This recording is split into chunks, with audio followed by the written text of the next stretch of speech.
Saudara, cabang olahraga dayung menyumbangkan medali pertama Asian Games untuk Indonesia disusul cabang olahraga wushu yang menorehkan medali perak oleh Edgar Marvelo.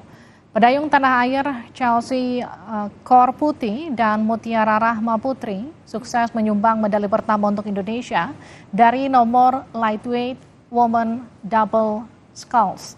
Medali perunggu ini dipersembahkan Chelsea dan Mutiara dengan catatan waktu 7 menit 17,64 detik usai mendayung 2000 meter. Pada kategori ini, medali emas diraih wakil tuan rumah, sementara perak direbut Uzbekistan.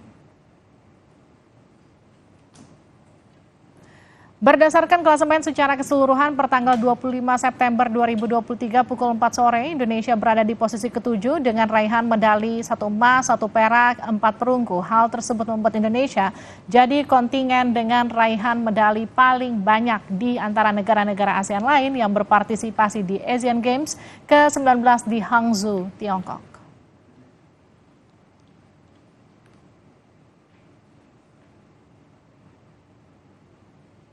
Pembukaan Asian Games ke-19 di Hangzhou, Tiongkok berlangsung meriah, pamerkan kecanggihan teknologi permainan lampu warnai Olympic Sports Center Stadium pada Sabtu malam waktu setempat. Tak seperti biasa, kembang api pada pembukaan Asian Games di Tiongkok ini merupakan permainan lampu kilap elektronik.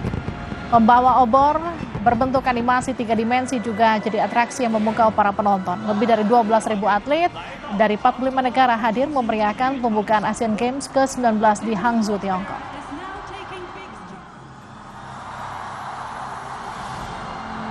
Informasi tadi jadi bagian akhir di Sapa Indonesia Malam. Ikuti terus perkembangan pemilu 2024 di Kompas TV Independen Terpercaya. Saya Liviana Charlisa.